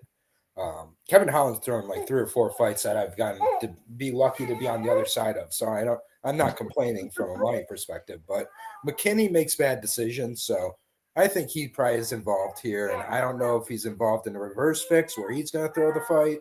I don't know if there's really something wrong with Duncan, but I don't like this at all. McKinney round 2 KO. Tell him, Asher. Don't let him get away with it. And TC, just a heads up. Yo. I know everyone. I've seen it all through Twitter. Where everyone's saying the line verse. I still got McKinney plus 110. Really? That's so fucking interesting, man. I don't agree with that line movement. I love McKinney at plus, but you were telling me, oh yeah, let's see if this line goes up to like plus 125, minus 130. Keep calm. Like, I'm gonna be a bit nervous going into that fight. I'm like, I don't know about all that movement, but these rich fucks, this whole fucking thing. Yeah, Joey, speak on it, man. I don't know. What do you think about this fucking fight? Like I said, I picked McKinney. I went over my breakdown. I'm just saying, like, I didn't see the minus money on him. It's just, it scares me. A lot of people are going to put a lot of money on McKinney because of so. Then I'm like, fuck, man. Either this is going to be very good and I'm going to look like a genius for saying it Tuesday, or all the money's coming in. I'm like, fuck, it was Duncan. But I feel you, dude. It's fucking with my head, too. And he is my play for the podcast, too. Right on. Did everybody, Moiz, did you go on this one? I think we all did. I did. I can't remember the fucking order. Dude, I'm sorry. I'm in a fucking daze. This fucking flu shot, dude. Fuck. You don't remember because this card sucks. That's why I don't remember. That's why. Oh, I did get this card a C-, by the way. C+. C+. Right. Nice. Nah, Moiz likes that. This is another pretty good fight, but it does feel like it is going one of two ways. It feels like this is one of the striker grappler matchups where it just feels like what's the fucking word? Binary as fuck. This one feels like one of the most binary fights. Dawson is going to smash Torres on the ground or choke him, or Torres is going to knock him the fuck out. I kind of think it's going to be Torres. I kind of like, I'm sorry, dude. Like, I get it. Dawson, got knocked out by Bobby Green, and then he came back, and it's like, but dude, if you can get one punched by Bobby Green, you can get one punched by Manuel Torres. You can get elbowed by Manuel Torres and just go down and go out if it can happen from King Bobby Green. At that stage, nah, dude. Give me Manuel Torres plus 180. I totally get that it could go sideways, and Dawson could be the one doing the crushing, but I think Torres is going to crush him with an elbow, a step-in elbow, kind of like he did with Mata, or a maybe like just a right hand over the top, or maybe it's a left hand. He might be southpaw, I can't remember. But yeah, give me Torres here. I will start with Joey DFS on this one. I can't believe I'm gonna do this. Also, I'm going against my American Top Team guys, and I love that gym. Dawson even came out and said, "Look, my game plan. I'm gonna grapple. I'm gonna hold. I'm going to a decision." This fight, as you said, to break it down, Torres, all his losses are inside the distance. If Dawson gets good position, maybe he can go for a sub. But we've seen in the UFC, he's 6-5. 6 finishes, 5 decisions. But most of his fights are boring. He looks to control. The reason why I'm on Torres, he has sneaky BJJ. He's not a bitch. He won't. If you leave it a neck, he'll go for the neck. If he ends up on top, he'll go for submissions. I think that's how he got Duncan. Yeah. And I think this fight's going to look something either like the Duncan where he catches him and then maybe Dawson gets choked out off something stupid, or the more and more I think about it, I think Dawson's going to try to punch, try to change levels. He's going to try to hold him on the cage, and we could see something similar to Torres as he TKO Drew Dober, just side punches on the side of the fucking head. And I can see a step-in knee, too. Mm-hmm. Yeah, I got Torres. Moiz Audio, what do you think, Bubba? Currently, I have a bet here. It's Torres inside 60 seconds plus 3,100. I think it's realistic. Don't tell me that. So I think that's a nice number. I do believe Dawson has 2 losses inside 60 seconds, I think. So let's go. Bumbo Clot. Let's fucking go, dude. Yeah, that's plus 2,000 for me, which that's still not bad. Aaron the Father. What do you think about this fight, my friend? Yeah, Torres needed the box to make weight, and he looked like an old man in the body. So it's like that just tells me he's got his eyes on the door out to be a dad. He's talking about his wife's retiring tonight. He didn't mention if he's retiring tonight. I could see him retiring after he gets knocked out by Torres. That he can be like, "Oh, I'm 9-2 in the UFC. or 9-2-1, whatever his bullshit record is. 11-1-1 somehow. Whatever. Yeah, 11-1-1. Look at a bunch of those 11, and you're like, ugh. Leonardo Santos should have fucking beat him, for God's sakes. It's just like, this guy is not the guy. And Torres, like, yeah, I could see him just getting held down and not being able to get up, getting taken down like 5-7 times in the fight, and just being like, oh well, we didn't learn anything.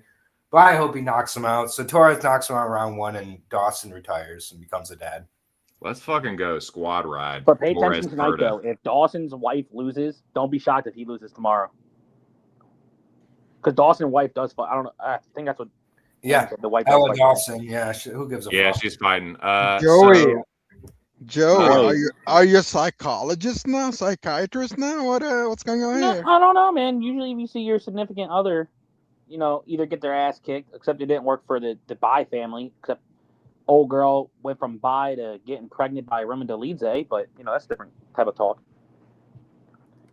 What the fuck are you talking about, Joey? No, Moiz, so when couples that fought on the same card. I got it. Moiz, what do you think?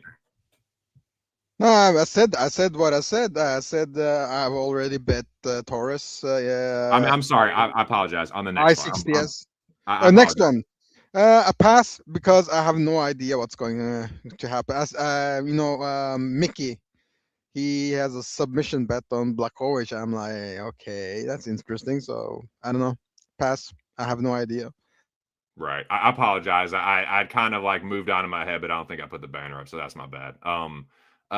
Interesting. This is a good fight, dude. Joey, what do you think about this one? I usually don't say this word too much on your show or any show, but I'm passing. Just too many unknowns. Usually I bet against. Really? Usually I bet against the old fucks, and I'm a Bogdan Gustav guy, and I don't know if Bogdan knocks out Blachowicz. Like the last one to do it really was Thiago Santos, but we all know Santos was on the fucking juice. But I don't know. It's more of a. I don't got the best read on this fight right now. I still don't. Okay. Well, Aaron the father, what do you think about this fight, my friend? Are we seriously debating? I cannot believe Jan Blachowicz is going to absolutely veteran school Gustav, Agent 47 Bogdan. Agent 47. Fucking are we kidding me? Dan could beat him. The fucking Dan beats him till he's 48 here.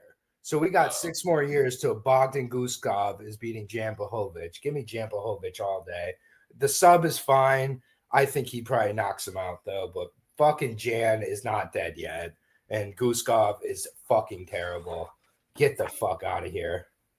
I totally get it. I was talking with this quite a bit with Stubborn Mick yesterday. Shout out to my dude. I get it. On paper, there is really no like pre-flop. There's no argument for Gustav, but I'm gonna make one. I'm gonna make one anyway. Skill for skill, there's no argument. Please, experience. It's not even fucking in the same galaxy. It's not remotely close. But man, like, take a step back and look at Jan's resume in the cold light of day. I think it's slightly overrated.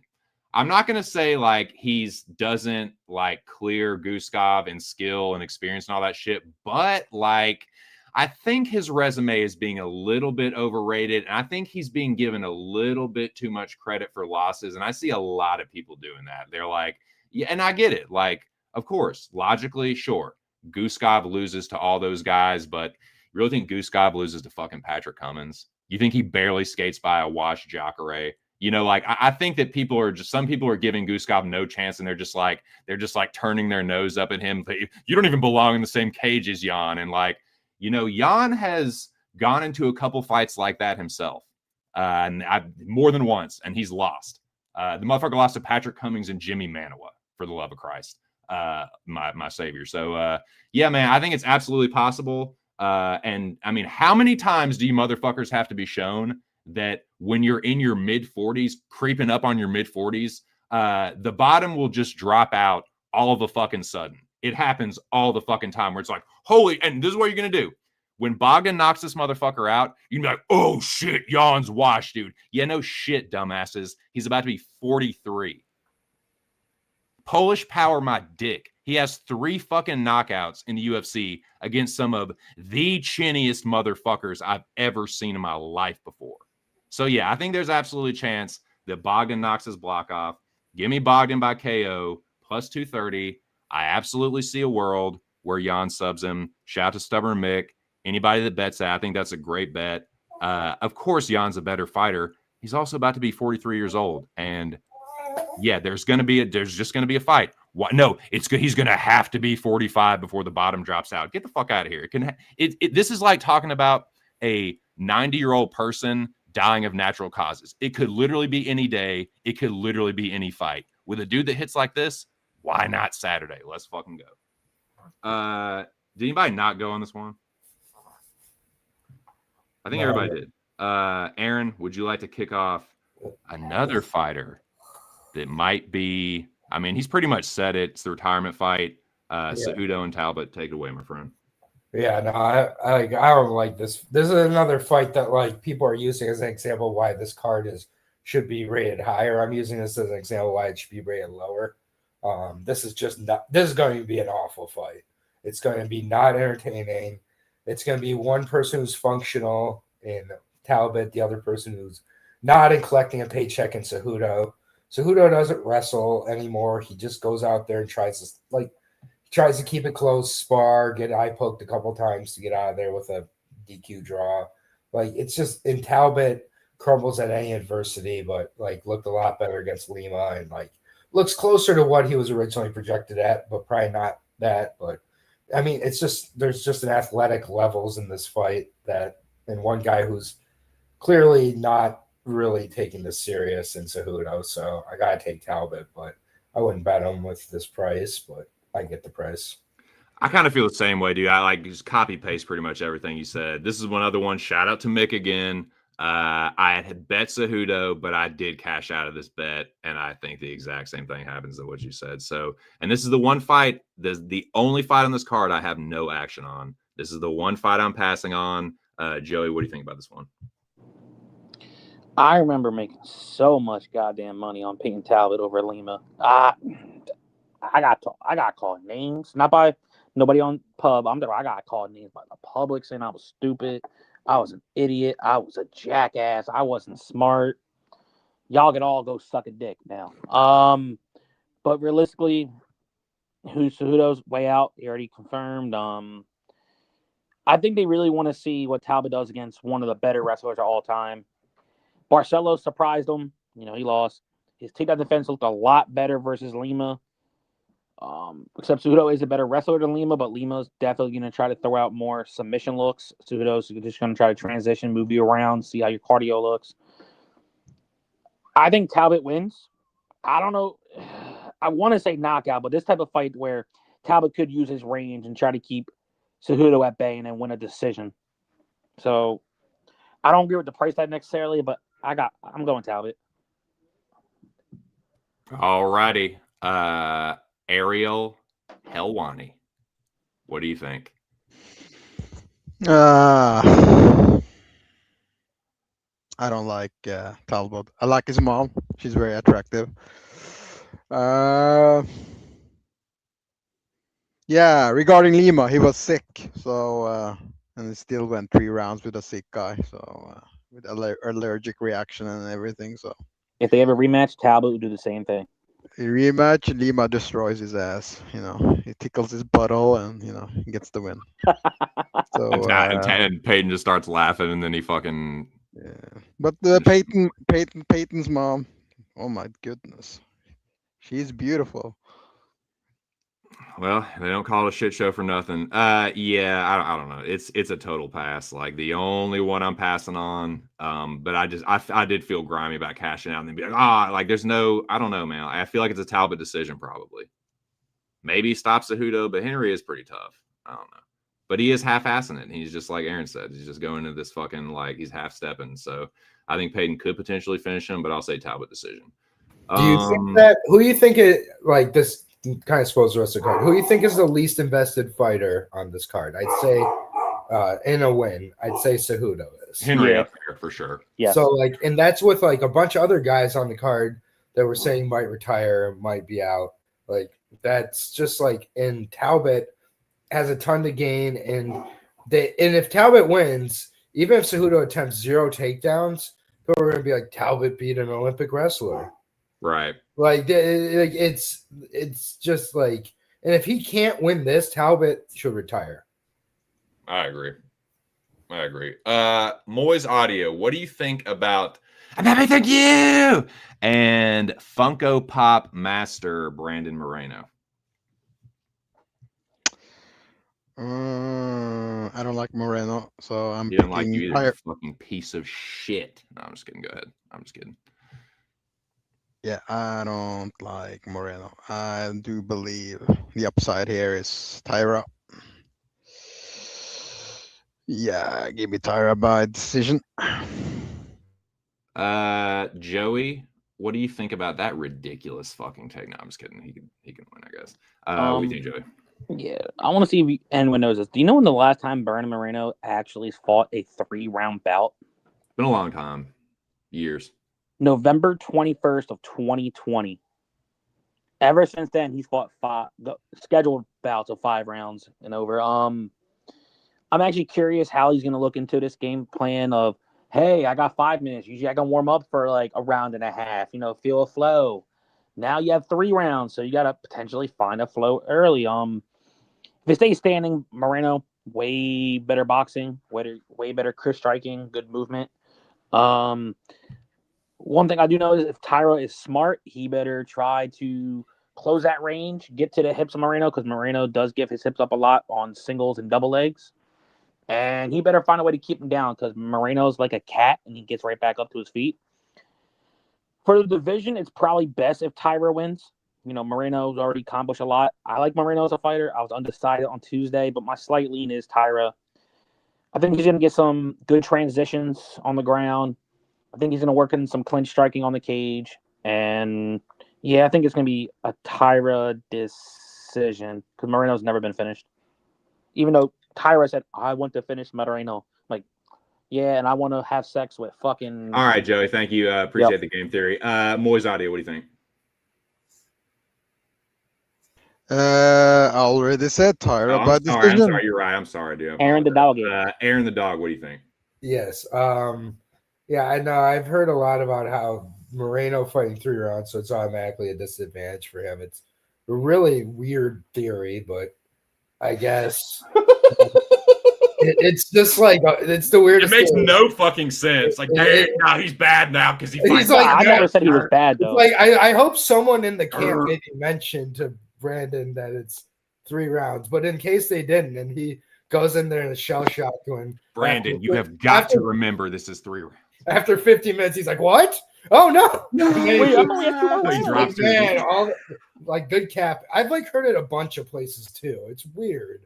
Like, but I think Brandon Moreno wins this fight if it goes the distance. Like, I don't understand what Tyra's going to do if he doesn't get the takedowns. I think he's going to be panicked. I think his striking he's going to be like 1 per every 5 or 6 strikes by Moreno. Moreno's going to put a bunch of water in the basement early, then go up top and finish strong. I think Moreno wins a 29-28 decision at worst, if not 30-27. Like going the distance, and I'm confused at why people think Tyra would win that. And then also with Tyra, I'm not sure how he gets the finish exactly. So he's going to sub Brandon Moreno. Fucking idiot. Like the minute that this Moreno stuffs a takedown, I double down on my bet too. You know what? It's so funny to me. People break, dude. I loved what you said, by the way. And there's another reason. One of the many reasons we're friends. Dude, I think it's so fucking funny that people are like, Moreno's washed, like Tyra is, they're giving Moreno, like, Moreno's the underdog here, but people are like, yeah, Pantosia's gonna smoke Van. Like, that logic makes no fucking sense to me, dude. Like, they're like, nah, Van has improved so much, and like Van has improved, but Pantosia's still gonna smoke him. But Tatsuro, who fucking like lost to Brandon Royval, people are like, nah, like Moreno's washed. He's like, what, dude? Moreno is on a different level than Tatsuro Taira. He's a way better striker. I'm not gonna waste time going through every little advantage that Moreno has, but it's quite a fucking few of them. The one thing I don't like is that Moreno is a public underdog, but special fighters like this can break that. Moreno is just the better fighter. He's not washed. He's only fucking 31. And Tatsuro is going to get another vet lesson. Like, you think Royval is going to give you wait till you fight Moreno, motherfucker. Wait till you fight someone who's clearly a better fighter than Royval. So yeah, Brandon Moreno all fucking day. This feels like a gift from the MMA gods. We'll see how it pans out. But yeah, Moreno all day. Tatsuro's overrated. This motherfucker, he got dropped by Chirez, dude. Moreno's going to fucking piece him up. Yeah. Now, this one, I'm going to not waste anybody's time. I'm a Pantoja standboy. I do think there is a huge levels gap on the ground. And I think Pantoja is going to choke him at some point. He's tough. I don't think he's getting one punch by a dude that like needs to punch you 750,000 times to knock you out. Give me Pantoja. This is sketchy because the Duncan part is what's sketching me out about it now, but I really like Pantoja here. I think Van, will eventually like maybe ascend to this level, but it does feel like a little too much too soon. Give me Alessandre to choke him the fuck out in the first or second round. Moiz, what do you think? Pantoja. Yeah, dude. Joey, what do you think? So this is where I said how confident I was in on the Armin fight, to where I said if Armin does one thing or another, he's gonna get the submission, get the head and arm. If I was able to bet head and arm, I was gonna throw a lot on it. But unfortunately I couldn't. I'm going Pantoja inside the distance. That's the safe approach. I think he can win it in many ways. Pantoja inside the distance. Awesome. Aaron the Dog, what do you think? Yep. Finally, I think in 2026, people finally realized Pantoja is one of the best fighters in the world. It starts here by choking out Brandon or Jason, whatever. Joshua Van. So fucking Jordan Van, whatever is Van. Van.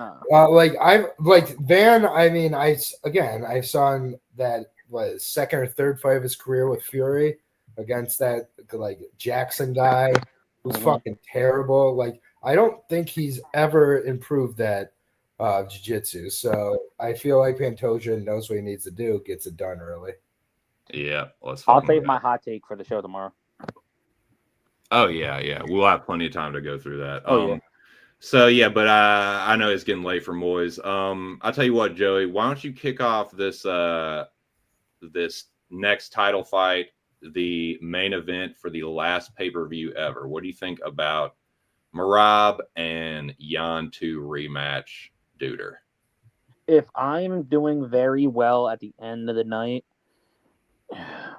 I know one person on this panel is going to agree with me. I might bet Peter Yan. Peter Yan had so many injuries going into the first fight, and I said it on Tuesday to sum it up. Merab's falling in love with his hands. He showed that in the Sandhagen fight, which I thought he could have knocked him out.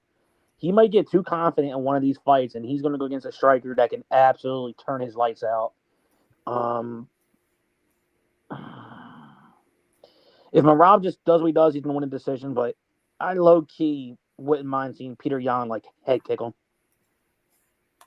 I would fucking love that, bro. You might lose your shit if that happens. Dude, I will go fucking insane. Moiz, what do you think about that? Yeah. Pass. Hey, Miles, what you doing? PASS. Who's the sister with the dreads? That's Peyton's mom, you dummy. Oh, that's She's mine. mine. Talbot's mom? Hell yeah. I mean, hey. She's she's perfect. I know. She's amazing. Is she your more? What do you think? Did you give your take on the main event? Said pass. Oh yeah. That's all you got. That's all you got for the Come on, man. How about a pick? No, you got to give me a pick. You got to give me a fucking Tapology pick. No, I think the Apex card next week is better. So I don't know. We don't got a card next week. All right. Well, who wins this fight, Merab or Jan? How about a draw? Let's go. Are you gonna bet that? Are you gonna bet that, or are you just gonna be defiant towards me like you always are? 7 in the morning. I'll probably most likely be napping. So before I take my son out to breakfast. Fair enough. Hey, Moiz, thank you, dude. I know it's getting late for you, and I know it's your son's birthday, man. So thank you for joining me for that. And happy birthday! Appreciate that, man. And yeah, thank you. Appreciate. We'll talk. Bye bye. Later, dude. Aaron, my dude, what do you think about this fucking awesome co-main event, or this awesome main event, this rematch for the last pay-per-view ever? This is a big reason why I've got as low of a grade as I do. I think this is going to be a bad fight. It's going to go 25 minutes probably, and Merab's probably going to get 11 takedowns or something.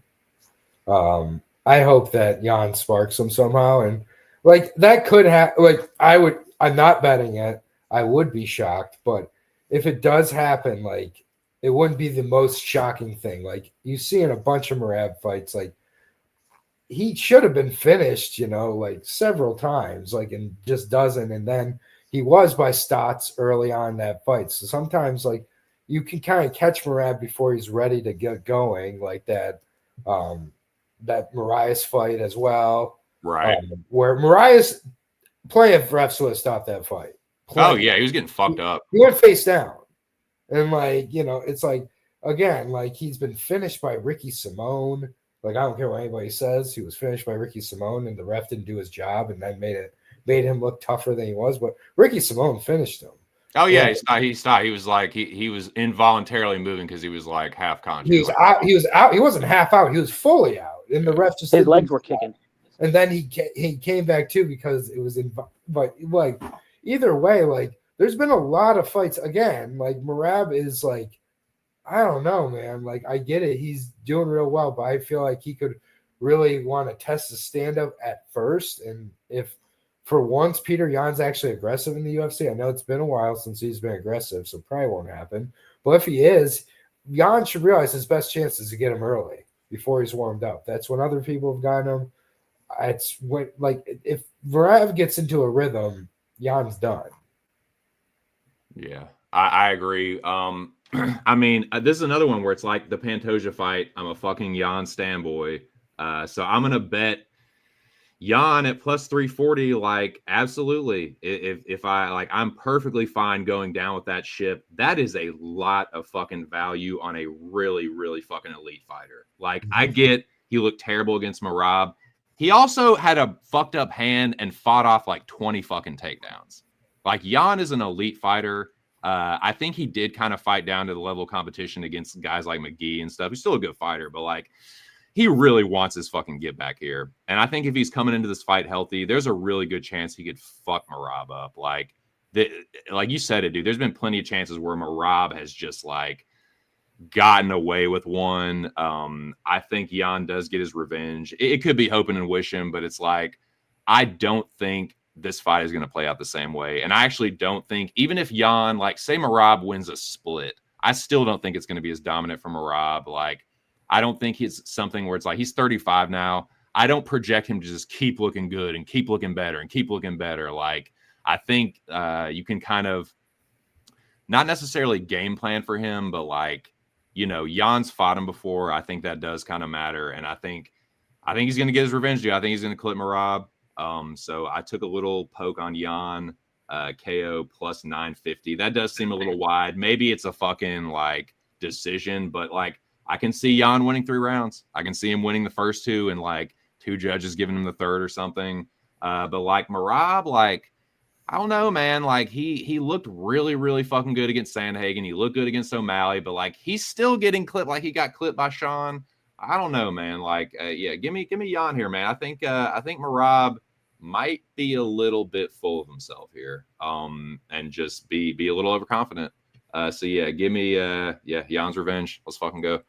But I'm also a standboy, so I could just be could be fool's gold. But dude, thank y'all both so much for joining me on this, and best of luck to both of you, everybody. We had a great stream, man. There was 11 people in here at one point, and for a tiny channel like this, that's fucking awesome. So thanks for making the shit show a great one. And yeah, best of luck, man. Any final words for the people, Joey DFS? Yeah, definitely tune in 6 p.m. Eastern. I'm still considering this my birthday weekend, so I'm gonna be partying the fuck up. I want y'all to join. Hit the like. Make sure after the stream, hit the hype button. I want to see everything and everybody in that stream because we got fucking money to be made on Saturday. Fuck yeah, dude. Thank you, Joey. Appreciate you, my friend. Aaron. Yo. The doggy. My dude. Yes. Final words for the people. Yeah, no, it's, the final pay-per-view, very emotional for us all. We'll go over our favorite pay-per-view moments tomorrow. I'll have to look up mine. I know I definitely was Robbie Lawler's retirement fight, but I don't know what else would be on there. Because we'll never forget that against Nico Price, that legit knockout of Nico Price that definitely wasn't a fix at all. So that's great. But yeah, no, this card tomorrow, I think we're going to have not a lot of dead air time. I think there's a lot of overs tomorrow night. I think there's a lot of old people trying to hold on and just be like, all right, moral victory. And a lot of young guys not look as good as they should. So maybe I'll look bad, but we'll see. Right on, dude. Well, man, shout out to you and the whole fam. Thank you for joining me whilst simultaneously being a good father. Yep. So yeah, man, taking care of business, my dude. Yeah. The link will always be there for you. So looking forward to seeing you on the next one. Yep. Asher out. Later, homies. Peace. All righty. Well, that will do it for this one, gents. Shout out to my guests and co-hosts, Moiz Audio, Joe DFS, Aaron the Dog. Shout out to everybody in the chat, man. Like I said, it was a great stream. This is a channel that doesn't even have 500 subscribers, and there were 11 people in here. And I'm not someone, I don't pay for views. I don't pay for subs like a lot of fucking people do in this community. So yeah, this is nothing but organic content, and I appreciate the people that stopped through and the barrages that made it a fucking kick-ass stream and a true shit show. Yeah, so there were some great takes. There were some fucking ridiculous ones. I think there's a lot of good information, a lot of good betting angles, and like I said, looking forward to seeing everybody tomorrow at the pub. Fights do start at 6. Let's make some fucking money, man. I have a lot of bets on this card. I have 11 bets to be exact. Quick recap to put everything on wax officially. We'll go in bout order. I like Mansur, round 1 KO, plus 115. Only a half unit. That's what I do for props. I like Aslan, dude. I think he can win a decision or knock Baranewski out in the 2nd or 3rd round.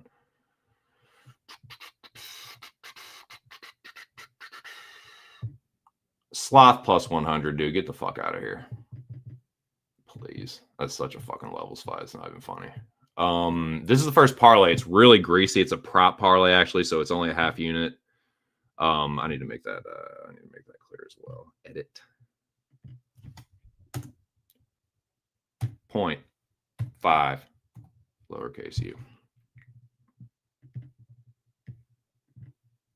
Turner inside the distance, parlayed with the Ziam Sadikov fight to hit the cards, plus 133 half unit. This is the other parlay I have on the prelims. Myron Santos and Macy Barber, plus 114. Speed kills, and I think Macy Barber, like, Karine Silva is going to make Macy Barber look like fucking Barry Allen, dude. She is going to look like the Flash next to this fucking lurch.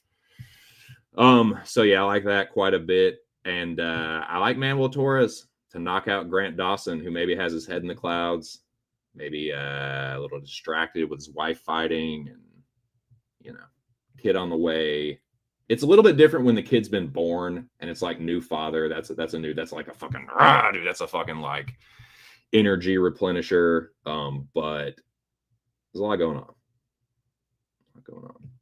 I like Goose Scott by KO. I get it on paper like Jan's so much better, but like I said, the bottom could literally drop out at any time for a 43-year-old. And against a dangerous striker like this, why not Saturday? I think this is a levels fight. I think it's insane that Brandon Moreno is the underdog. I just think that's fucking wild. I think that is absolute fucking just recency bias because people love Tatsuro. I get it. Like, I'm happy. Thank you is awesome. He's a great striker, but he's also green as fuck compared to Moreno, who's not even washed. Brandon's 31. He's still on the right side of 30. Barely even started his 30s. Like, hasn't even gotten over the hill, like, remotely. I just think that's insane. Yeah, Moreno has been plus money. I get it. He's a public underdog on Tapology, but special fighters like Assassin Baby can absolutely break the curse.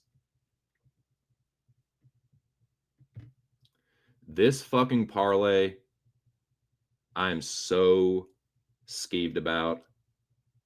But that's the first parlay I made. Duncan Pantoja plus 114. I'm a Jan stan boy, but I like Jan to win this fight, dude. And again, even if I took my bias out, isn't that the fucking saying all the time? Isn't that what the fucking big shots always say? The fucking big time gamblers, like the professional gamblers. We're not betting events. We're not betting fights. We're not betting games. We're just betting numbers. It's just numbers, right? Well, former champion that's not washed plus 340 to get his revenge. The younger fighter,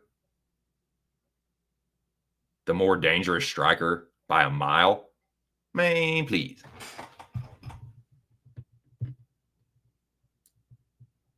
If he knocks out Jan, or if Jan knocks out Marab, if he gets the knockout, is what I mean.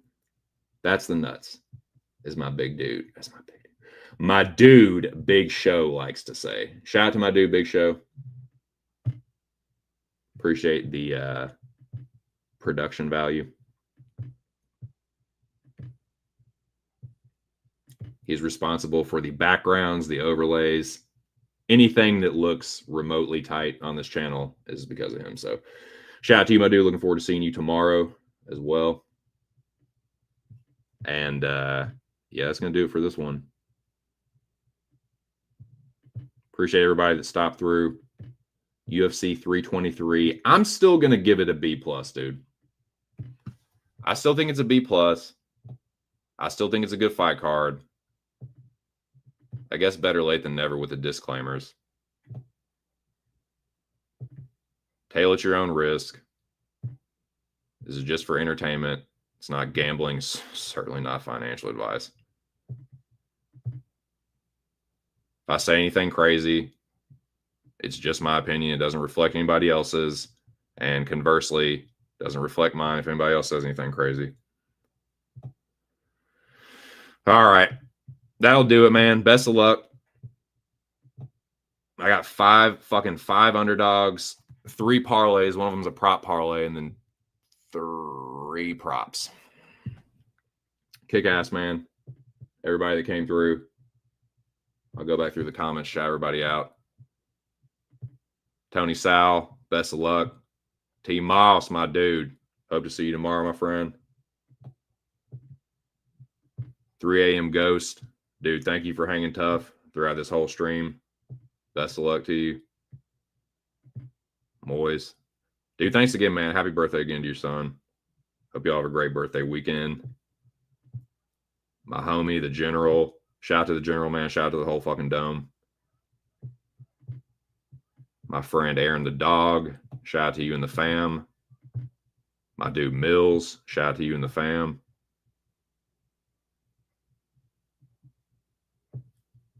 San Jeezy.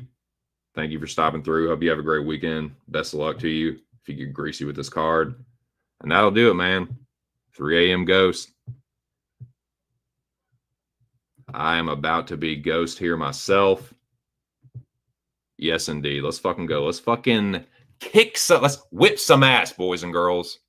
Let's whoop the fuck out of UFC 323.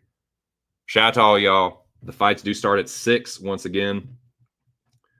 If you're a pub member, sign up for the contest. If you're a silver gold member, get up in the Discord. And yeah, hope to see everybody mañana, 6 p.m. Eastern Standard Time, Pub Sports Radio. Thanks again for everyone that joined me on panel, everyone that was hanging out in the chat. Thanks again. Best of luck. Just my 2 cents. Catch y'all on the next shit show. Peace.